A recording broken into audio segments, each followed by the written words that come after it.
Welcome to my channel future bright English learning. দেখো, আজকে আমি তোমাদের একটা খুব সূক্ষ্ম ছোট পার্থক্য বোঝাবো। কিসের মধ্যে? এই গো টু স্কুল আর গো টু দা স্কুল, এই দুটোর মধ্যে পার্থক্য কি রয়েছে। দেখো, যখন আমরা শুধু গো টু স্কুল বলবো,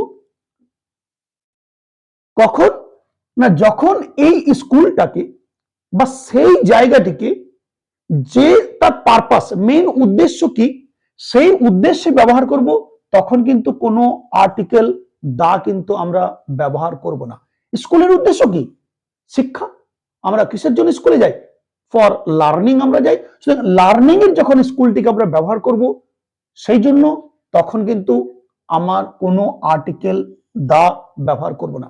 কিন্তু এই স্কুলটা ধরো আমি অন্য কারণে ব্যবহার করছি, লার্নিং এর জন্য নয়, অন্য কারণে আমি স্কুলে যাচ্ছি, তখন কিন্তু আমাকে এই আর্টিকেল দা ব্যবহার করতে হবে। দেখো, দেখিয়ে দিচ্ছি। যেমন ধরো আমি বললাম আই, খুব ভালো করে বুঝো, গো টু স্কুল।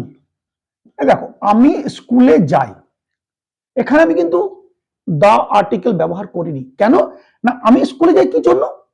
আমার এডুকেশনের জন্য, আমার শিক্ষার জন্য, আমার লার্নিং এর জন্য। সেই জন্য যেহেতু স্কুলটাকে আমার লার্নিং এর জন্য আমি ইউজ করছি বা যাচ্ছি, সেই জন্য আমার কিন্তু কোনো আর্টিকেল দি আমি কিন্তু ব্যবহার করিনি।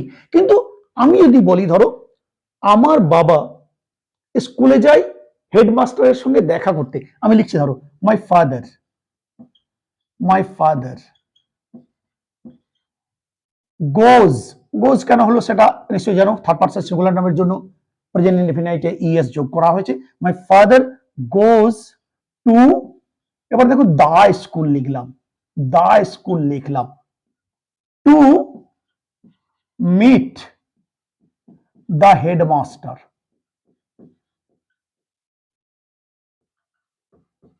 দেখো, এখানে শুধু বলেছিলাম আই গো টু স্কুল, আমি শিক্ষার জন্য যাচ্ছি, যেহেতু সেই জন্য আমি স্কুলে যাই, আমার আর্টিকেল দা কিন্তু ইউজ করা হচ্ছে না। কিন্তু এখানে দেখো আমি দা ইউজ করেছি।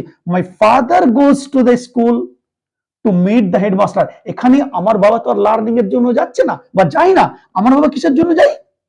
হেডমাস্টারের সঙ্গে মিট করতে। অর্থাৎ স্কুলটাকে সে লার্নিং এর জন্য ব্যবহার করছে না, হেডমাস্টারের সঙ্গে দেখা করতে, সেই জন্য অন্য পারপাসে যাচ্ছে। সেই জন্য আমি কি করলাম, এই ক্ষেত্রে আমাকে কিন্তু আর্টিকেল দা ইউজ করতে হলো। বোঝা গেছে? অর্থাৎ যখন জায়গাগুলি, এই নির্দিষ্ট জায়গাগুলি তার যে মেন পারপাস, প্রাইমারি পারপাস, সেই উদ্দেশ্যে ব্যবহার করা হবে, তখন আমরা আর্টিকেল ছাড়াই বলবো, আমরা দা আর লিখবো না, শুধু বলবো I go to school, the students go to school. ছাত্রছাত্রীরা স্কুলে যায় কারণ তারা শিক্ষার জন্য যাচ্ছে। কিন্তু অন্য পারপাসে আমরা যখন যাচ্ছি, যে কেউ যাচ্ছে, সেক্ষেত্রে আমরা কি বলবো? তখন কিন্তু আমাকে স্কুলের আগে, সেই জায়গাটির আগে দা কিন্তু ব্যবহার করতে হয়। সেই জন্য আমি কি করলাম, আই গো টু স্কুল। কিন্তু এক্ষেত্রে my father goes to the school to meet the headmaster. যেহেতু বাবা অন্য কাজে যাচ্ছে, লার্নিং এর জন্য যাচ্ছে না, এডুকেশনের জন্য যাচ্ছে না, সেই জন্য কি করতে হলো, দা কিন্তু আমাকে ইউজ করতে হলো। এরকম আরো কিছু কিছু জায়গার ক্ষেত্রে আমরা করে থাকি, যেমন ধরো হসপিটাল, মার্কেট, চার্চ, এদের ক্ষেত্রে আমরা করে থাকি। আরেকটা উদাহরণ আমি দিই, তাহলে বুঝতে পারো। হসপিটালের ক্ষেত্রে যেমন ধরো, হসপিটালের ক্ষেত্রে আমি লিখছি, ধরো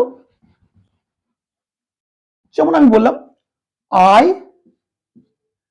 গো টু হসপিটাল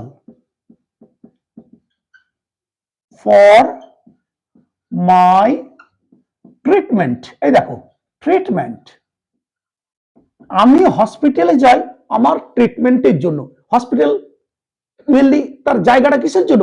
চিকিৎসা দেওয়ার জন্য, চিকিৎসার জন্য। সেই জন্য দেখো, আমার এখানে কিন্তু আর দা আমি ইউজ করলাম না, আমি কি বললাম, আই গো টু হসপিটাল।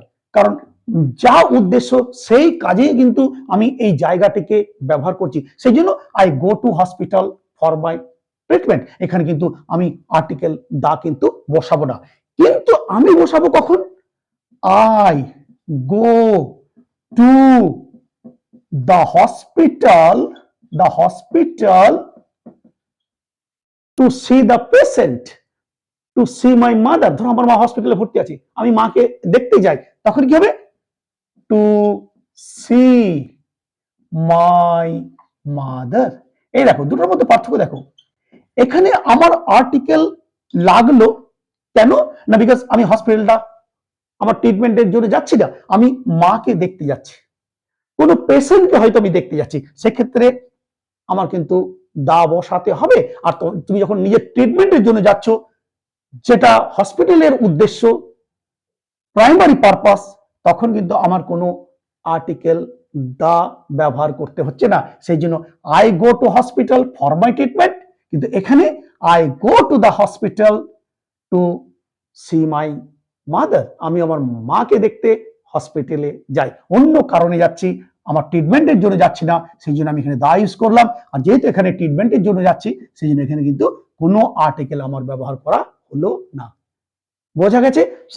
এইটা হচ্ছে কোথায় দা বসাবে, কোথায় দা বসাবে না, এই সূক্ষ্ম পার্থক্য কিন্তু এইগুলির মধ্যে রয়েছে। আশা করছি সবাই খুব সুন্দরভাবে বুঝে গেছো। তো চলো আবার দেখা হবে পরের ভিডিওতে। Till then, goodbye from everybody, thank you very much.